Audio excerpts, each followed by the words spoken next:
Musharaxiinta mucaaradka ee Koonfur Galbeed oo dalbaday in lafta-gareen laga saaro kulanka Golaha Wada-tashiga Qaran.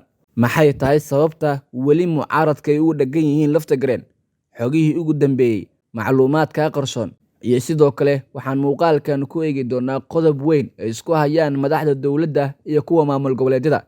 Haddaba qodobkaasi muxuu yahay? Muuqaalkan ayaan daawada kugula wadaagi doonaa. Marka hore, si aan faahfaahinta u guda galno, share garee muuqaal ku faafi gruubyada oo la wadaag saaxiibada. Waxaa sidoo kale naga xusuusinaya in like iyo share-ta muhiim ay noo tahay. Like la dhac muuqaalka si saaxiibo badan oo u gaara, si la mid ah kuma barteena oo qayb ka noqo saaxiibada nagu xiran ee hela macluumaadka halkan aynu ugu soo baahino. Waa hagaag aynu ku horeyno. Mucaaradka maamulka Koonfur Galbeed Soomaaliya waa musharaxiinta waxa ay dalbadeen in Cabdicasiis Xasan Maxamed Lafta-gareen, hogaamiyaha Koonfur Galbeed Soomaaliya, laga saaro shirka Golaha Wada-tashiga Qaran ee Muqdisho maalintii labaad ka socda. Waxayna dalbadeen in shirkaasi lafta-gareen laga saaro, iyaga oo markan qiil ka dhiganaya in aysan lafta-gareen ku qanacsaneen inuu qayb ka noqdo xubnaha halkaasi ku shiraya. Qodob weyn ayaa sidoo kale la isku qabtay, waxaana inta badan la isku hayay maalmihii lasoo dhaafay in lafta-gareen uu ka qaybgeli karo shirkaasi. Shirka Golaha Wada-tashiga Qaran oo Isniintii shalay ahayd ka furmay Muqdisho ayaa waxaa xaadiray dhammaan madaxda maamul goboleedyada oo uu xitaa ka mid yahay madaxweynaha ay xiisadda colaadeed haysato ee Cabdicasiis Lafta-gareen. Shirkan ayaana si gaar ah looga wada hadlayaa laba qodob oo ka haray shirkii hore. Marka laga tago labadaasi qodob, lafta-gareen waxa uu ku jiraa dhiiqa siyaasadeed marka loo eego xilligan marxaladda uu wajahayo. Xog aynu helnay ayaa waxay sheegaysaa in dukumiintiyo laga doodayo ay qayb ka tahay dhanka awood qaybsiga, waxaana muuqata in dowladda federaalk Soomaaliya si buuxda loogu dhaafi karo arrimaha dibadda, balse waxaa la kala qaybsanayaa inta badan arrimaha kale ee sida difaaca ayay ila wareedyo lagu kalsoonaan karo ay noo xaqiijiyeen.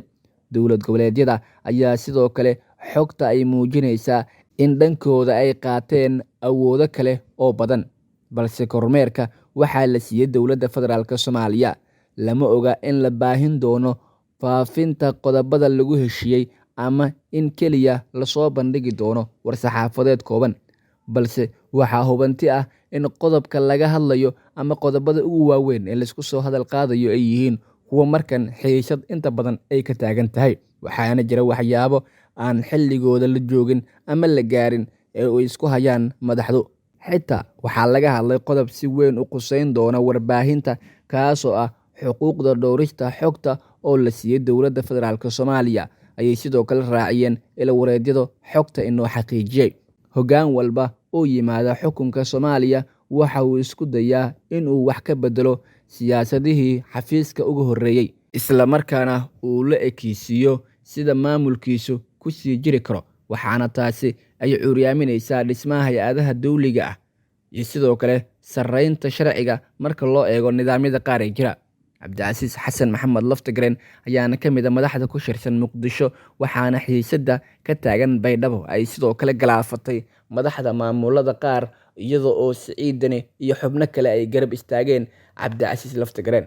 Xasan Sheekh Maxamuud ayaana lasoo warinayaa markan inuu dhageysanayo cabashada ka timid shacabka reer Baydhabo iyo siyaasiyiinta, waxayna u badan tahay in maalmaha soo socda oo shirka uu sii socon doono Cabdicasiis Lafta-gareen laga saari karo, ama saacadaha soo socdaba ay suurtagal tahay in arrintiisa laga fariisto.